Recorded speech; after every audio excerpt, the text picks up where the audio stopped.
अस्सलामुअलैकुम, मैं हूं अब्सा कोमल। जैसा कि आप जानते हैं कि जो दोनों सियासी अतराफ है उन्होंने इलेक्शन कमीशन को अपने निशाने के ऊपर रखा हुआ है, जैसे एक पंचिंग बैग बनाया हुआ है। तहरीक इंसाफ की तरफ से पहले ही चीफ इलेक्शन कमिश्नर के इस्तीफे का मुतालबा ख़ास तौर पर इमरान खान साहब बाकायदा तौर पर ख़ुद से ये मुतालबा करते आ रहे हैं, जबकि अब इसमें अपडेट ये है कि पंजाब और खैबर पख्तूनख्वा की असम्बलियों में चीफ इलेक्शन कमिश्नर के खिलाफ करारदादें मंजूर कर ली गई हैं।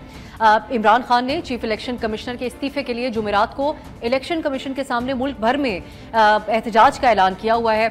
दूसरी तरफ एक और इशू भी है, कौमी असम्बली में इस्तीफों का मामला।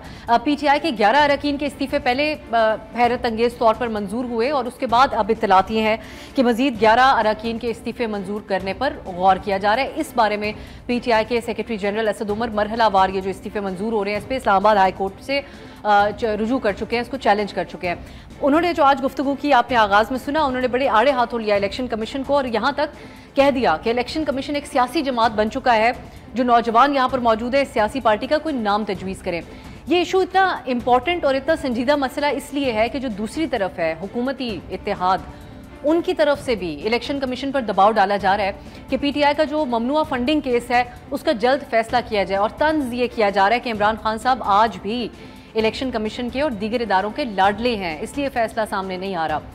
लेकिन तीसरी तरफ सबसे अहम फरीक है और वो है पाकिस्तान की अवाम, जो आजकल बहुत परेशान है। उनको माशी माहिरीन ये कहते हैं कि खुदा न खास्ता पाकिस्तान का दिवालिया हो सकता है। और जो दूसरी साइड जब वो देखते हैं कि सैलाब की तबाहकारियाँ जो बलूचिस्तान की सूरत हाल है उसको देखते हैं, तो वो यकीनन फिर एक हल पेश किया जाता है कि साफ और शफाफ एक नया मैंडेट लेके कोई हुकूमत आ जाए। तो फिर ये भी एक ऐसा ऑप्शन है जो कि मुमकिन नज़र नहीं आता अगर इलेक्शन कमीशन के से ये तहफ़्फ़ुज़ात जारी रहते हैं। इसी के ऊपर हम बात करेंगे कि PTI का अब आगे क्या लाहे अमल होगा। और प्रोग्राम के दूसरे हिस्से में हम बात करेंगे बलूचिस्तान में सैलाब के बाद जो सूरत हाल है। आज प्राइम मिनिस्टर साहब ने वहाँ पर दौरा किया, तो क्या वजह है कि प्राइम मिनिस्टर को दौरा करना पड़ा, तो जो CM है उनको वहाँ पर जो गफलत बरती जा रही है वो नज़र आना शुरू हुई। इन इशूज़ के ऊपर बात करेंगे। पहले हमारे साथ प्रोग्राम में मौजूद है सेनेटर आजम स्वाति साहब, साबिक़ वफाकी वज़ीर हैं और सीनियर रहनुमा तहरीक इंसाफ के। स्वाति साहब, आपके वक्त के लिए बहुत शुक्रिया। पहले हम आपसे ये जानना चाह रहे हैं कि आज सर इलेक्शन कमीशन बारहा वजाहतें कर रहा है लेकिन इल्ज़ामात जारी हैं। हमने देखा पंजाब के जो 20 हल्कों के इलेक्शन हुए, जो सियासी मुबस्सिरीन हैं उन्होंने कहा कि बड़े शफाफ इंतखाबात नजर आए और PTI की जीत में इसका नतीजा भी निकला। लेकिन एक तरफ इस्तीफे का मुतालबा किया जा रहा है, न सिर्फ चीफ इलेक्शन कमिश्नर से, दीगर हुकाम से भी, और दूसरी तरफ इलेक्शन का आप लोगों का मुतालबा भी है। तो ये दोनों चीज़ें एक साथ कैसे चल सकती हैं? देखें, बुनियादी तौर पर भी बड़ी आसान बात है। इलेक्शन कमीशन उस इदारे से हमारी लड़ाई नहीं है। हम ये कह रहे हैं कि जिस तरीके से इलेक्शन कमीशन ने अपने आप को एक आईनी इदारे की हैसियत से आज तक जितने भी काम उसने किए हैं उस पे हमें मुकम्मल तौर पे एतराज़ है और इसलिए अब इलेक्शन कमीशन पे हमारा एतमाद नहीं रहा। हमारा ये कानूनी और आईनी हक है कि अगर कोई इदारा ट्रांसपेरेंट तौर पर फ्री एंड फेयर इलेक्शन कराने के लिए वो सारे बुनियादी अवामिल जो हैं वो नहीं जमा करता, और हम देख रहे हैं कि पाकिस्तान के अवाम के लिए इस वक्त जिस दर्द और कर्ब से गुजर रहे हैं उसके लिए कितना ज़रूरी है कि फ्री एंड फेयर इलेक्शन हो और फौरी तौर पे इलेक्शन हो। अब एक लंबी तफसील है, मैं आपको ये बताऊं कि 5 हमारी जो खसूसी सीटें थी पंजाब के अंदर, उसके साथ इन्होंने क्या हशर किया। डिस्का के इलेक्शन पे जो है इनका क्या रद्द-ए-अमल था।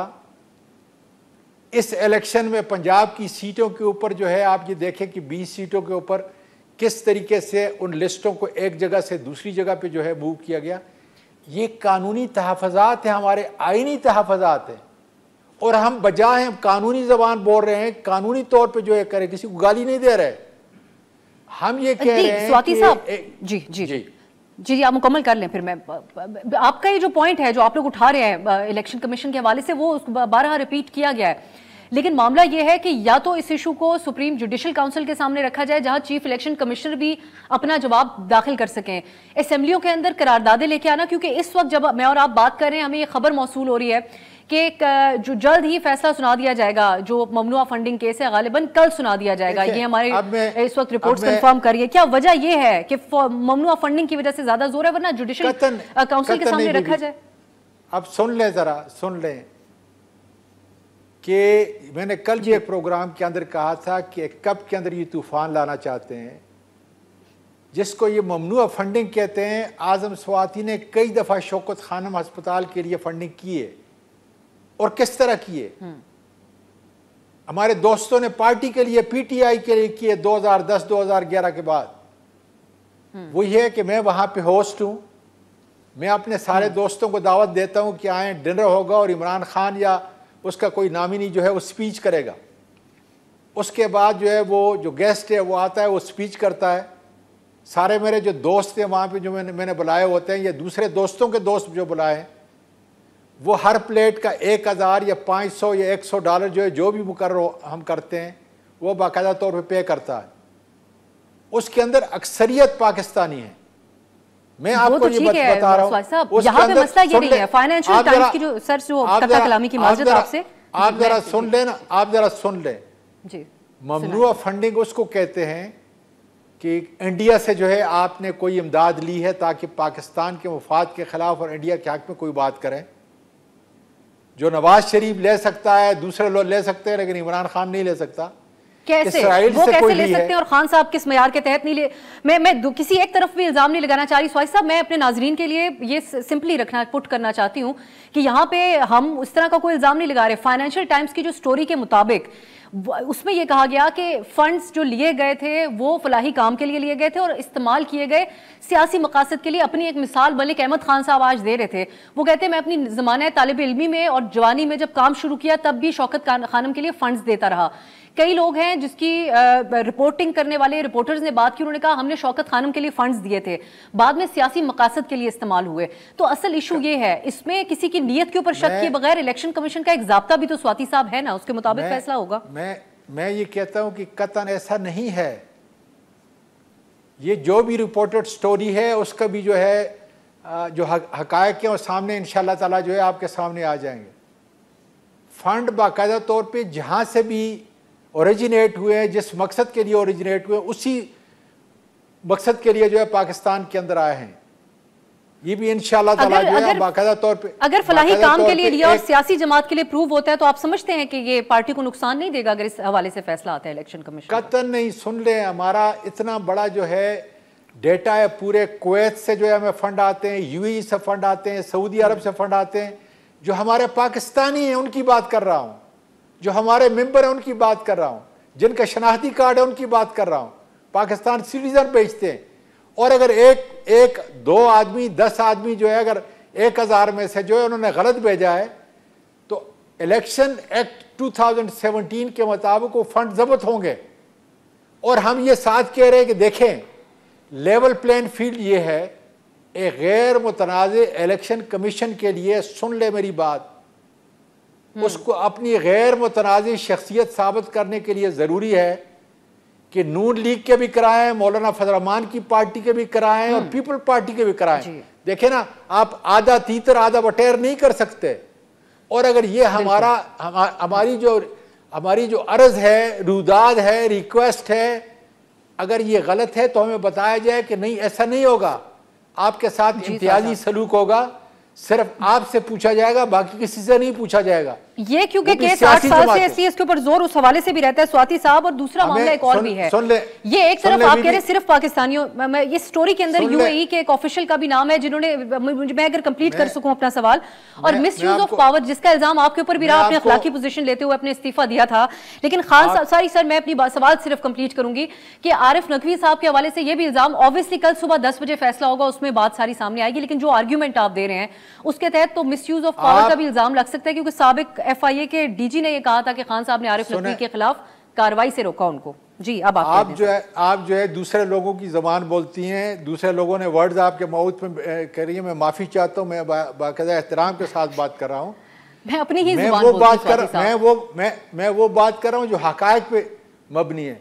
मैं आपको ये कहना चाहता हूँ कि जितने फंड हैं हमारे अकाउंट में आए हैं, हम ये कहते हैं, और बाकायदा जिस दिन अतर मीनारा साहब ने इस्लामाबाद हाई कोर्ट के अंदर ये फैसला किया, मैं वहाँ मौजूद था, पीटीआई की तरफ से मैं वहाँ पे मौजूद था उस हाई कोर्ट के अंदर। वो फैसला क्या था? वो फैसला ये था कि तीनों जमातों के या चारों जमातों के सारा डे टू डे जो है आप हियरिंग पे लेके जाएं और डे टू डे के ऊपर जो है आप उसको जो है फाइनलाइज करें। हम इसको वेलकम करते हैं। एक केस अगर 10 साल से, एक केस अगर 12 साल से, तो कोई बात नहीं है, जब से भी है।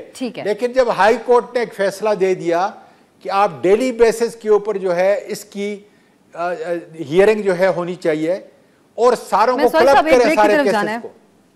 मैं ये मयार आपसे जानना चाहती हूँ साहिब साहब, आप मेरे लिए बहुत काबिल एहतराम है, लेकिन आप कहते हैं कि मैं किसी और की जुबान बोल रही हूँ, लेकिन हम इसी नौयत के सवाल दूसरी साइड से भी कर रहे होते हैं।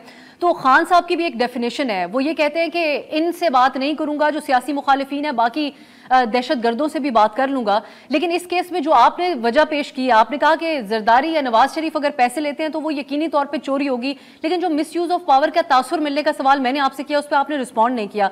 मैं कोशिश करूंगी ब्रेक से वापस आए तो आप इसके ऊपर भी बात करें। आपसे फ्यूचर में अब आगे क्या स्ट्रेटेजी होगी पीटीआई की, ये भी जानना है ब्रेक के बाद।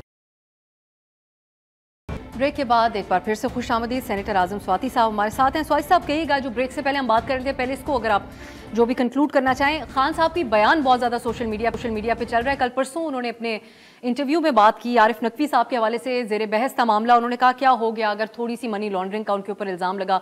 लोग बड़े शेरो शायरी के तबसरे इसके ऊपर कर रहे हैं, लेकिन थोड़ा सा इल्ज़ाम नहीं है, अरबों डॉलर्स का उनके ऊपर इल्ज़ाम है, उनके ऊपर miss use of investors funds है, एक टेस्ट केस है इंटरनेशनल दुनिया के लिए।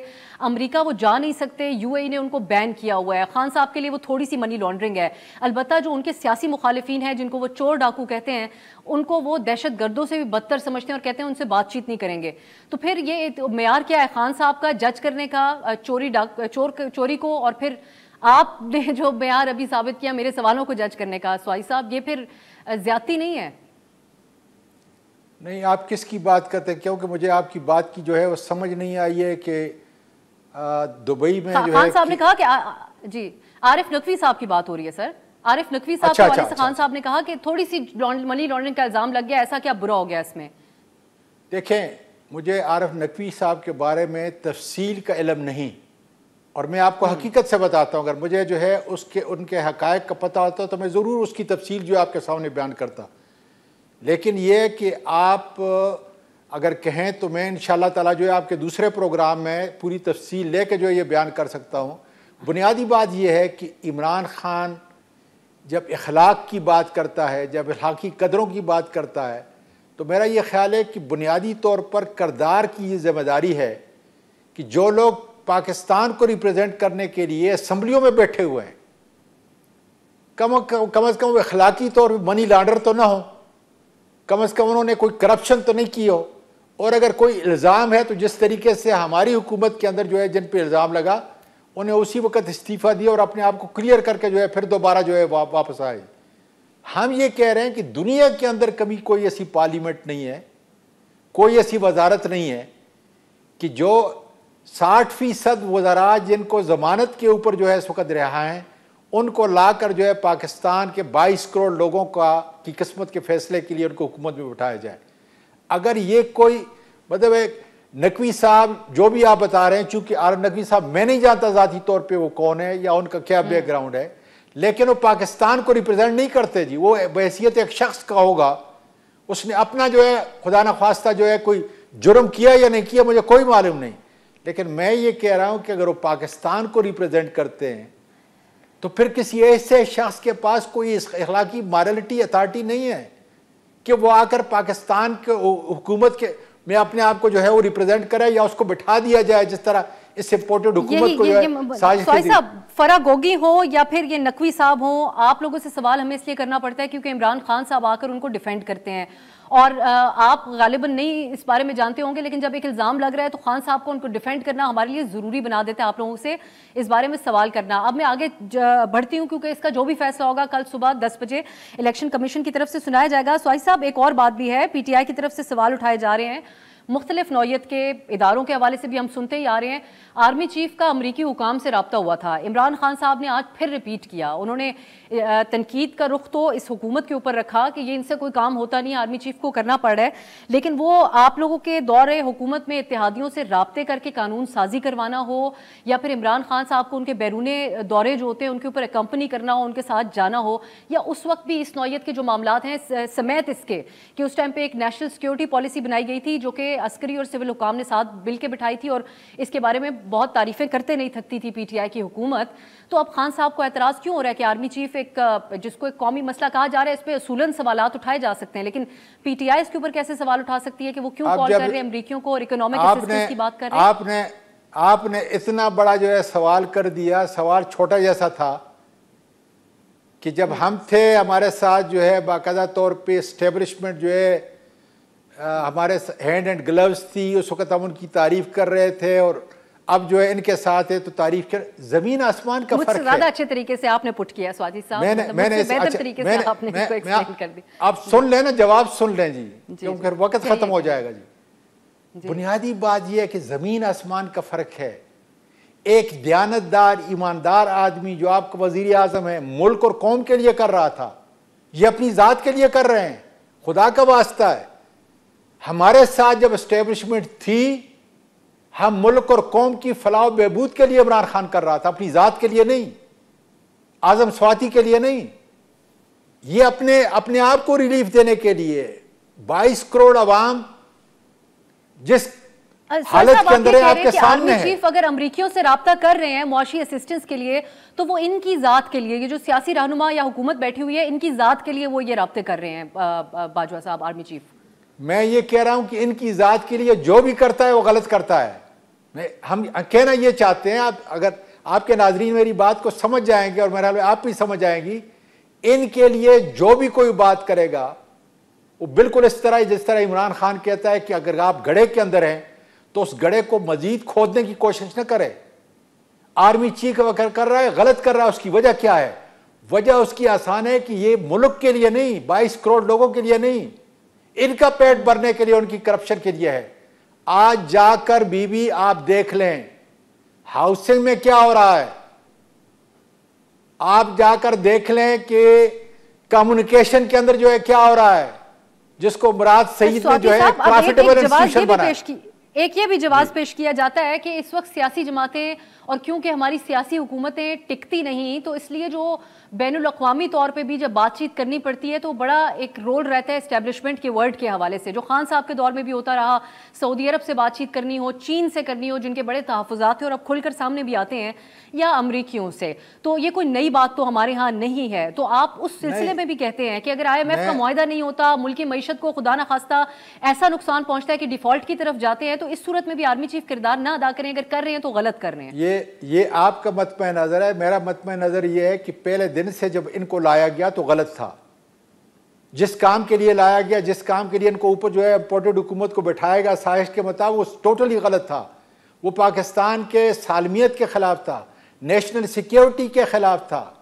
ये सारी चीज़ें आप क्यों नहीं करती कि जिस काम की बुनियाद रखी गई है, एक जमहूरी हुकूमत को, एक डेमोक्रेटिक हुकूमत को हटाकर इन हथकंडों से जिस तरीके से जो है इनको जला के जो है बिठाया गया है, और देख लें किन को बिठाया गया है। मुझसे एक सहाफ़ी ने सवाल किया कि अगर इस्टेब्लिशमेंट ने यह फैसला करना ही था कि इमरान खान को हटाना था, तो खुदारा कोई टेक्नोक्रेट की टीम कोई लेके आते जो कम से कम ईमानदार होते, जो मुल्क को आगे लेके जाते।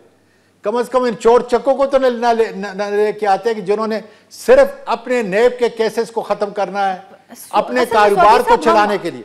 जी, आप लोगों की बात से बड़े कंफ्यूजन का शिकार होते हैं, और हमने क्या कंफ्यूजन का हमसे ज्यादा देखने वाले खान साहब कहते हैं कि अमेरिका ने साजिश करके उनको निकलवाया। हम जब इसको ऑब्जर्व करते हैं तो वो कहते हैं, हम देखते हैं कि वोट ऑफ नो कॉन्फिडेंस जिसकी कई महीने पहले से तैयारी जारी थी, हम अपने प्रोग्राम्स में क्योंकि इस मामले को कवर करते थे, कोई गायबाना इल्म हमें इस बारे में नहीं था, वो वोट ऑफ नो कॉन्फिडेंस कामयाब होती है तो हम तज्जिया भी उसके ऊपर ये कहते हैं कि बड़ी इल टाइम्ड थी और मईशत इनसे संभाली नहीं जाएगी। और आगे जाके होता भी ये है कि आज हुकूमत कहती है, और खुद शेख रशीद साहब आप लोगों के हलकों से भी कहा जाता है कि मुआशी हालात ऐसे थे कि हम मुश्किल में पड़ जाते। इन्होंने हमारे ऊपर भला किया कि हम इस टाइम पॉपुलैरिटी की हदों को क्रॉस कर रहे हैं। पीटीआई इस वक्त अगर हम अवामी सतह पे और इन 20 हलकों का इंतखाब भी देखें, अब जब हम आपसे बात करते हैं, आप बतौर पार्टी के एक सीनियर मेंबर, तो वो कहते हैं कि एस्टेब्लिशमेंट इनको क्यों लेके आई, तो किसकी बात के ऊपर यकीन करके बात की जाए? हमें तो इस वाज़ेह तौर पे नजर आता है कि कंफ्यूजन है।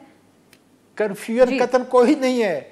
इससे बढ़ के कि अगर 3.5 साल के अंदर 22 करोड़ लोगों ने तो फैसला कर लिया कि वो किस तरह जवाब देंगे इस बल्दियात, इस इलेक्शन के अंदर जो है 20 सीटों के उधर आपने देख लिया कि पंजाब के सेंट्रल पंजाब ने खासकर लाहौर के दिल ने क्या फैसला किया है। इमरान खान का बयानिया हकीकत के ऊपर, इंसाफ के असूलों के ऊपर, पाकिस्तान की बेहतरी के लिए था, जिसको लोग आज हर जगह आपके घरों के अंदर, आपके बावर्ची खानों के अंदर, आपके दफातर के अंदर जो है उस बयानिए को अलाप रहे हैं, उस बयानी के पीछे जा रहे हैं। इसलिए हम कतर का किसी कन्फ्यूजन में नहीं है। हम ये कह रहे हैं कि जब आपकी मईशत ठीक चल रही थी, जब आपका पूरा जमहूरी निज़ाम सही चल रहा था, एक साजिश के से जो है आपने ये लोग चुने और उनको बिठाया, तो अब काम देना जी। अब आर्मी चीफ को क्या जरूरत है कि वो किसी के लिए कॉल करता है? इनको बताता कि देखो हम सब ने जो है मिलकर तुमको यहां बिठा दिया, अब चलाओ इस हुकूमत को। 22 करोड़ लोग, डॉलर 250 रुपए का हो चुका है, डेट कितना बढ़ चुका है, आपका इंडस्ट्रियलिस्ट कितना बड़ा सफर कर रहा है, एलसी नहीं खुल रही, इस वक्त जो मईशत की हालत है क्या है, इन्फ्लेशन क्या है, 16.5 जो है 8 मार्च को था, आज 38 और 40% तक जो है पहुंच चुका है। कौन इसको पे कर रहा है? गरीब लोग पे कर रहे हैं। अमीर तो आप जाके देखें एनएचए में क्या हो रहा है इस वक्त, हज में क्या किया है इसने, जिसने हज किया है, आम लोगों ने जो हज किया है, मैं बड़ों की बात नहीं करता, आम लोगों ने जो हज किया है जरा पूछ लें कि क्या हालत हुई है। इसी तरीके से हाउसिंग डिपार्टमेंट में जाएं जी। अब आगे क्या लाहे अमल होगा? कौमी असेंबली पंजाब और केपी असेंबली के अंदर करारदादे लेके आना तो काफी नहीं होगा क्या? आगे पार्टी क्या सोचती है? जी बीबी, आगे लाए अमल। मुझसे ज्यादा आप लर्नड हैं, मुझसे ज्यादा आप पाकिस्तानी और पाकिस्तान से मोहब्बत करने वाली हैं। आगे का लाए अमल सिर्फ एक है। पाकिस्तान का बच्चा जानता है कि जब तक आपके पास अवामी मैंडेट नहीं होगा, जब तक आम इलेक्शन नहीं होगा, मुल्क किसी तौर पर भी माशी तौर पर 1.2 बिलियन डॉलर लेने से कैसे इलेक्शन की तरफ जाएंगे? अगर हुकूमत ने ठान ली कि वो अपने वक्त पे ही इलेक्शन होगा, जो अभी तक वो कह रहे हैं, उस दिन पीडीएम ने ऐलान किया, नहीं तो वजह क्या है? नहीं, लेकिन वजह क्या है? वजह यह है कि लूट मार पे वो लगे हुए हैं। वजह यह है कि वो अपने कारोबार के लिए रास्ते सीधे कर रहे हैं, अपने लोगों को लगा रहे हैं, अपने लोगों को भर्ती कर रहे हैं। मैंने इसलिए कहा ना कि एनएचए जो है वो एक प्रॉफिटेबल इंस्टीट्यूशन था, पोस्ट ऑफिस एक प्रॉफिटेबल इंस्टीट्यूशन बनाया। आज जाके उसकी जरा हालत देख लें, कितने लोग और भर्ती कर रहे हैं। ये सारी चीजें आपके सामने आएंगी और कल फिर मीडिया जो है वो वही है कि शाम जो है गुजर जाएगा, उसके बाद जमीन को हम जो है कूटेंगे। वजह यह है कि पाकिस्तान की मईशत इन हालात के अंदर नहीं चल सकती, पाकिस्तान की जमहूरी सियासत इन हालात के अंदर नहीं चल सकती, और उसका वाहिद एक ही हल है। हो सकता है स्वाति साहब, इन हालात में बिल्कुल हो सकता है। क्यों नहीं हो सकता? आखिर जिस एस्टेब्लिशमेंट ने हमें हटाया है वो क्या नहीं समझते कि सिर्फ और सिर्फ इलेक्शन ही अब अवामी मैंडेट से उसका जुड़ा हुआ नाता इस मुल्क की पाकिस्तान को जो है बचा सकता है? आप बिस्मिल्लाह करके ऐलान करें, हम असेंबलियां तोड़ने के लिए तैयार हैं। हमें कतन जो है नहीं रहना। हुकूमत करे या एस्टेब्लिशमेंट करे? जाहिर है कि जब एस्टेब्लिशमेंट ने उनको लेके आए तो एस्टेब्लिशमेंट ही करेगी, और कौन करेगा? जो सच्चाई का दामन तो हम नहीं छोड़ेंगे ना जी। असल बात यह है कि असल बात यह है कि एस्टेब्लिशमेंट ही करेगी, और ये अपने वजन के मुताबिक खुद गिरेंगे खुदा के फजल से इंशाल्लाह ताला। इसलिए कि अब सिर्फ 24 किलोमीटर पे आपको वजीर आजम है, बाकी जो वफाकी वजारतें हैं उसमें सिर्फ लूट मार जो है रह चुका है, और इंशाल्लाह ताला इनसे एक एक पैसे का हम हिसाब लेंगे। इसलिए कि 22 करोड़ लोगों की इमानत है हम पे। अगर हमने कोई गलत काम किया 3.5 साल तक, मेहरबानी करें, अभी आपकी इम्पोर्टेड हुकूमत कायम है, हम पे धड़ाधड़ केस फाइल करें, हमें FIR ले, नेब ले, फौरी तौर पे ले, ताकि कल आप ये ना कहें कि हम केस नहीं कर सके, खुदारा हमने अगर कुछ किया है जी बड़ी मेहरबानी तो बिस्मिल्लाह करके हम आप पे केस लेके आए। ठीक है, बहुत शुक्रिया सेनेटर आजम स्वाति साहब आपके वक्त के लिए। नाजरीन, पीटीआई में कोई कहता रहे, खान साहब कुछ कहें, उनकी जमात के लोग कुछ कहें, सेनेटर आजम स्वाति साहब एक बात के ऊपर कायम रहे दौरान इस इंटरव्यू। उन्होंने कहा कि ये इस्टेब्लिशमेंट है जिसने उनकी हुकूमत को घर भेजा।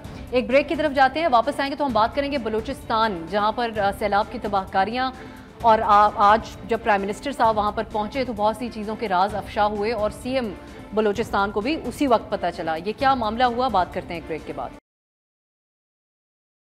ज़रूरत से ज़्यादा बारिश हो जाए तो हमारे तो सलाहियत नहीं हम रखते कि उसके हालात को कंट्रोल किया जा सके, लेकिन जब उसके साथ बदलते हुए मौसमियात, क्लाइमेट चेंज का असर भी साथ शामिल हो जाए तो हालात और नताइज ऐसे निकलते हैं जो बलूचिस्तान में आप पिछले कुछ दिन से मनाजिर देखते आ रहे हैं। सूरत हाल कुछ यूँ रही है कि अब तक जो सैलाब की तबाहकारियाँ उसमें कई जाने जा चुकी हैं। 136 अभी तक बताया जा रहा है, कई मकानात पुल तबाह हो गए, लोग बेघर हुए हैं।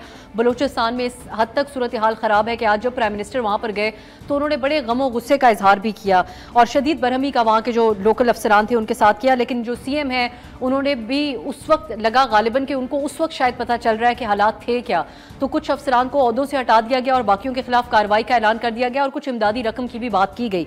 लेकिन क्या यही हल है और या फिर हम हर साल बर्दाश्त कर सकते हैं कि इसी किस्म के हालात बने? इसके ऊपर हम बात करेंगे। हमारे साथ आफिया सलाम साहिबा हैं, आप सीनियर सहाफ़ी हैं, मौसमियात से मुतालिक मामलात हैं, उनकी माहिर भी हैं, साल से इस हवाले से रिपोर्टिंग करती आ रही हैं। बहुत शुक्रिया आफिया आपका। गालिब निहाद साहब हमारे साथ हैं, bureau chief Dawn News Quetta. आप दोनों का प्रोग्राम में शिरकत के लिए बहुत शुक्रिया। मैं गालिब साहब आगाज़ आपसे करना चाह रही हूँ ये जानने के लिए कि कोई अपडेट हमें अगर मिले कि इस वक्त तक क्या तखमीना लगाया जा रहा है, मुतासिरा इलाके एक तो कौन कौन से हैं सबसे ज़्यादा मुतासिरा, और फिर माली और जानी नुकसान कितना हुआ है, क्या बता सकते हैं इस वक्त आप? गुज़िश्ता एक माह से हम देख रहे हैं कि बलूचिस्तान में मानसून की तबाहकुन बारिशें जो हैं उनका सिलसिला जारी है, लेकिन आज एक माह बाद वज़ीर आज़म साहब यहाँ पर आए और उन्होंने दौरा किया और उन्होंने अफसरान पर यहाँ पर इजहार बरहमी किया। बात की जाए अगर इन मानसून बारिशों की वजह से हलाकतों की, तो PDMA के मुताबिक अब तक 136 अफराद इन मानसून बारिशों की नज़र हो चुके हैं, जबकि 70 अफराद इसमें शदीद ज़ख्मी हैं। इसके अलावा तकरीबन 12 से 13 हज़ार मकानात ऐसे हैं जो मुकम्मल तौर पर मुनहदम हो चुके हैं और लोग जो हैं वो खुले आसमान और खैमों में ज़िंदगी गुजारने पर मजबूर हैं। इसके अलावा जो माल मवेशी हैं, सैकड़ों की तादाद और हज़ारों की तादाद में माल मवेशी सैलाब में बह चुके हैं, जबकि 2 लाख के करीब जो एकड़ एरिया है जिस पर फसलें और बागात थे वो भी मुकम्मल तौर पर तबाह हो चुके हैं। बात की जाए राजस्थान के अफेक्टेड इलाकों की, तो सबसे ज़्यादा बारिशों से मुतासर ज़िला लसबेला हुआ है, जहाँ पर काफ़ी मकानात जो हैं वो मुकम्मल तौर पर गिर गए हैं। और इसके अलावा जो कराची को कोयटा से शारा मिलाती है लसबेला में, वो भी इस वक्त 7 रोज़ हो चुके हैं और उसे अब तक बहाल नहीं किया जा सका। जो कुछ PDMA हुकाम है उनका ये दावा तो है कि लाइट ट्रैफिक के लिए बहाल कर दिया गया है, लेकिन जब वहाँ पर फंसे हुए कुछ अफराद से हमारी बात हुई तो उनका कहना था कि वो गुज़िश्ता 7 रोज़ से जो खुले आसमान तले जो हैं वो रातें गुजार रहे हैं। इसके अलावा उथल है, हब है, दुक्की है। बात की जाए अगर पश्तून बेल्ट की तो वहाँ पर चमन है, किला अब्दुल्ला है, किला सैफुल्ला है, कोयटा है, योब है। ये इलाके बारिशों से सबसे ज़्यादा मुतासिर हुए हैं। बात की जाए अगर किला सैफुल्ला की तो आज हमने देखा कि वज़ीर आज़म साहब वहाँ गए और उन्होंने एक बड़ा हंगामी सा दौरा किया, जिसमें उन्होंने वहाँ पर मौजूद जो ज़िले इंतज़ामिया उस पर काफ़ी इजहार बरहमी किया। और मुझे तो इस बात पर हैरत है कि उन्होंने इजहार बरहमी है वो ज़िले इंतज़ामिया पे क्यों किया, क्योंकि ये ज़िले इंतज़ामिया एक हुकूमत के अंडर है। उनको इजहार बरहमी सूबाई हुकूमत पे करनी चाहिए थी, ना कि उन अफसरान पे, क्योंकि जो अफसरान हैं वो तभी काम करेंगे जब सूबाई हुकूमत उनसे काम लेगी। अब सूबाई हुकूमत किस नौयत की गालिब गफलत हुई है, मैं ये आपसे जानना चाहती हूँ। मैं आफिया को भी गुफ्तगू में शामिल करना चाह रही हूँ। आफिया, गालिब निहाद साहब से भी हमारा राब्ता तभी होता है जब अनफॉर्चुनेटली कोई बड़ा वाक़या होता है और वो दुरुस्त कहते हैं कि एक नंबर से ज़्यादा जब अमवात होती हैं तो लोगों की तवज्जो जाती है, जैसे आज प्राइम मिनिस्टर साहब भी पहुंचे बलूचिस्तान में। लेकिन आपकी नज़र में क्या ये जो हालात इस बार बने हैं ये गैर मामूली थे या पेश खैमा था? जो पहले से हालात हम देख रहे हैं, गर्मियों में तुर्बत सबसे गर्म तरीन मुल्क में इलाका रहा बलूचिस्तान में, या हम इक्विप नहीं है इन हालात के लिए, या फिर वाकई पहले से अंदाज़ा होना चाहिए था कि इस किस्म की जब बारिशें होंगी तो हालात बनेंगे? देखिए, ये सिर्फ बारिशों से इसका सिलसिला शुरू नहीं होता। जो आपने गर्मी का जिक्र किया है, वो भी उस मौसमियाती तब्दीली की एक इंडिकेशन है। जेकबाबाद में अबव 50 टेम्परेचर था और वो अप्रैल में था। तो ये जो आपका पहले जून जुलाई गर्मी के महीने समझे जाते थे, लेकिन अब बतदरीज जो है वो उससे जल्दी उन इलाकों में गर्मी होने लग गई है। अच्छा, आप देखिए, अगर आप जो हमारे गिलगित बल्तिस्तान है, वहाँ पे जो ग्लेशियर लेक आउटबर्स्ट फ्लड्स हैं, वो भी पिछले 2 माह से उसके नुकसानात हम देख रहे हैं।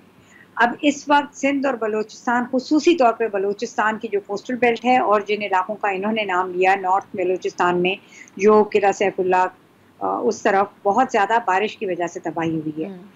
बारिश की प्रेडिक्शन हमें पहले से पता था।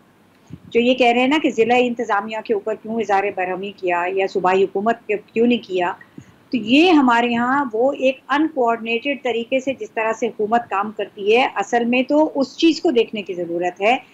अप्रैल में मानसून की फोरकास्ट जो है वो शाया हो चुकी हुई थी, पाकिस्तान के साथ शेयर की जा चुकी हुई थी। ये एक साउथ एशियन फोरम है जो कि इसकी फोरकास्टिंग करता है।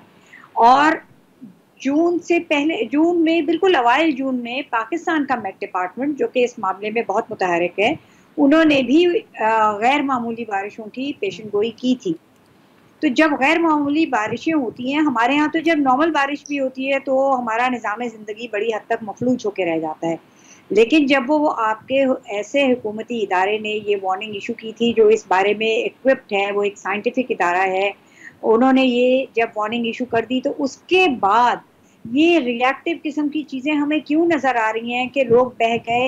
यानी ये इतनी अमवात किस तरीके से, ये को मतलब मैं क्या कह सकती हूँ कि शर्म भी नहीं आती हमें ये नंबर सुनते हुए कि 2022 में बैठे हुए हैं, जबकि दुनिया इस तरह की आफात को पहले से प्रेडिक्ट करने के बाद उसके इंतजामात करती है, और हम जो हैं उनकी लाशें जो बह के आ रही हैं उनको उठा के उनके नंबर्स गिन रहे हैं।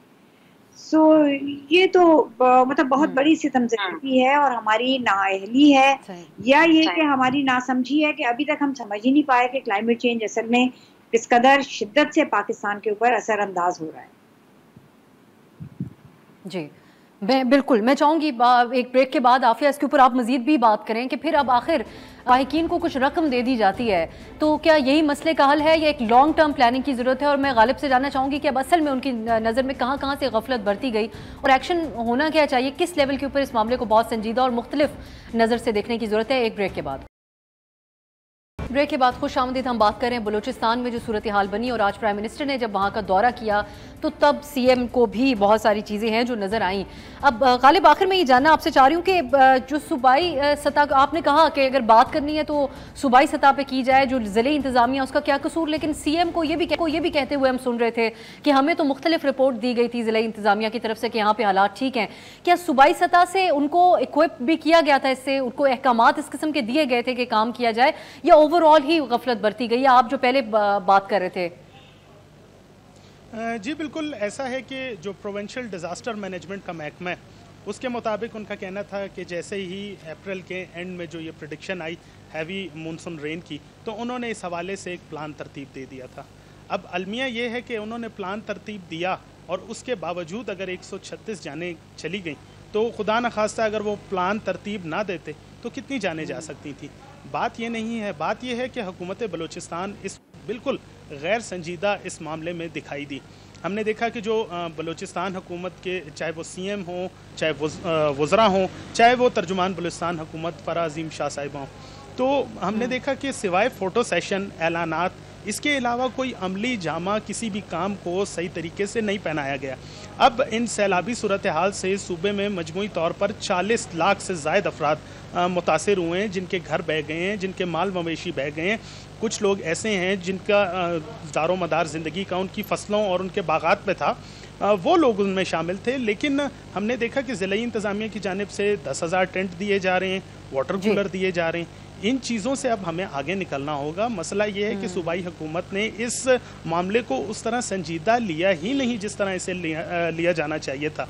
सूबाई हुकूमत का हमने देखा है कि अक्सर औकात ट्रांसफ़र पोस्टिंग के अलावा उनके पास और कोई ऐसा काम नहीं है जो वो आइंदा आने वाले इलेक्शन में लोगों के सामने लेके जाएंगे। इस वक्त फोटो सेशन इक़दामात से ही लफ्ज़ आपने इस्तेमाल किया। जी बिल्कुल बिल्कुल, फोटो सेशन इक़दामात थे और हमने देखा कि कैपेसिटी की बड़ी कमी नज़र आई सूबाई हुकूमत में इस वक्त कि 136 जाने सैलाब की नज़र हो जाती हैं। उसके बाद जो है वज़ीर आला साहब को भी तब पता चलता है जब वज़ीर आज़म साहब के साथ वो वहाँ पे दौरा करते हैं। तो बहुत हमने एक अजीब सूरत हाल देखी कि सूबे का चीफ एग्जीक्यूटिव है उसे मौके पर जाके ही ये पता चल रहा है जब वहाँ पर। बिल्कुल, ये तो एक सवाल आता है मुझे। गालिब, अगर आप इजाजत दें मैं आफिया साहबा को शामिल कर लूँ। आफिया, आप कहिएगा, ये जो क्लाइमेट चेंज की आप बात करती हैं और रिपीटेडली करती हैं, ये तो हमें नजर नहीं आता कि हम तो अभी जो हाल में दौर गुजर रहा है उसमें नहीं कंट्रोल कर पा रहे सूरत हाल को, तो हम फ्यूचर की प्लानिंग क्या करेंगे जिसकी दुनिया भर इस वक्त बात कर रही है।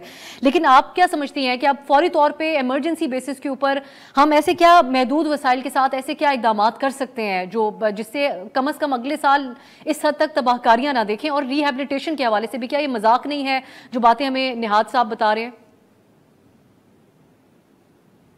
देखिए, जो आप बात कर रही हैं कि फ्यूचर में क्या प्लानिंग होगी, वो फ्यूचर जो है वो ऑलरेडी हमारे सर पे है, जिसको हम समझते थे कि क्लाइमेट चेंज होगा, ये चीज़ है जो कि हम तक पहुंचेगी। हम उसके बिल्कुल उसके वस्त में इस वक्त फंसे हुए हैं। अच्छा, उसमें जो प्लानिंग की आप बात कर रही हैं, तो क्लाइमेट चेंज, डिज़ास्टर मैनेजमेंट, ये तमाम चीज़ें एक कोऑर्डिनेटेड एफर्ट होगा तो तब होगा। हमारी वल्नरेबिलिटी क्या मैपिंग है, क्यों बार बार एक ही जगह उन्हीं पहाड़ी नालों के इर्द गिर्द लोग जो हैं वो मुतासर होते हैं। आप देखिए, अगर पिछले कुछ सालों के आप जो डिज़ास्टर्स हुए हैं तो तकरीबन वही जगह बार बार मुतासर होती हैं। वो बेचारे अपने पाँव पे खड़े ही नहीं हो पाते और उसके बाद दोबारा डिज़ास्टर आ जाता है। अच्छा, दूसरी चीज़ ये कि हम जब वल्नरेबिलिटी को मैप करते हैं तो उसमें हमें बहुत सी चीज़ों को देखना पड़ता है। अभी जैसे आप गालिब साहब ने कहा कि भाई उनकी फसलें तबाह हो गई, उनके बागात तबाह हो गए, उनके जो माल मवेशी हैं वो ख़त्म हो गए, ये उनका ज़रिए माश था। तो कई मरतबा, और ये क्लाइमेट चेंज की वार्निंग्स का ये एक हिस्सा है कि ये नहीं होगा कि पानी उतर जाएगा और उसके बाद सब चीज़ें ठीक हो जाएंगी और फ़िलहाल आपने उनको खेमे दे दिए और वाटर कूलर दे दिए और आटे की थैला दे दिया। कई मरतबा वो जगह दोबारा उनके रिहाइश के काबिल ही नहीं है, दोबारा वहाँ पे वो फसल लगाने के काबिल नहीं है, दोबारा वहाँ पे वो उस तरह की ग्रेजिंग लैंड नहीं होगी जिसके ऊपर वो अपने माल मवेशी को चरा सकें। तो ये जो क्लाइमेट इंड्यूस माइग्रेशन का फिनोमिनन है, हम ऑलरेडी देख चुके हैं। साहिली पट्टी सिंध की और बलूचिस्तान के बहुत से इलाके पहले से ही ये चीज़ एक्सपीरियंस कर रहे हैं।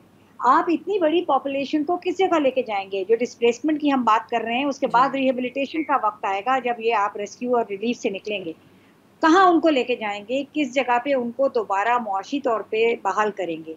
तो ये सारी चीज़ें एक कोऑर्डिनेटेड प्लानिंग मांगती हैं और हुकूमत के जो मुख्तलिफ उनके डिपार्टमेंट्स, बल्कि मुख्तलिफ मिनिस्ट्रीज़ हैं, उन सबको एक साथ बैठ के ये सब चीज़ें प्लान करनी होगी। ये सिर्फ किसी एक मिनिस्ट्री का काम नहीं। बहुत शुक्रिया आफिया सलाम और गालिब निहाद साहब, आप दोनों का अहम तरीन मौजू के ऊपर बात करने के लिए। जैसे आफिया ने कहा कि एक कोऑर्डिनेटेड एफर्ट होनी चाहिए कौमी और सूबाई सतह के ऊपर, और मामला इतना अहम इसलिए भी है क्योंकि जो यकीनन मैं उन्हीं को दोबारा कोट करूंगी कि वो मुस्तकबिल आ चुका है जिसके बारे में हम पहले सुना करते थे कि एक टाइम आएगा, कुदरती आफात आएंगी, उससे निमटने के लिए कोई इकदाम करने होंगे। अब हमें देखना होगा कि क्या कौमी सतह के ऊपर सब यकजा होकर इस बारे में कोई बात करेंगे कि फ्यूचर में इस तरह के वाक़यात से बचने के लिए हम अभी से क्या प्लानिंग कर सकते हैं। आज के लिए नाज़रीन इजाज़त दीजिएगा, खुदा हाफिज़। हर पीर से जुमा अपने फेवरेट शो न्यूज़ आई को यूट्यूब पर देखने के लिए डॉन न्यूज़ के ऑफिशियल यूट्यूब चैनल पर आइए, उसको सब्सक्राइब कीजिए और बेल आइकन को प्रेस कीजिए।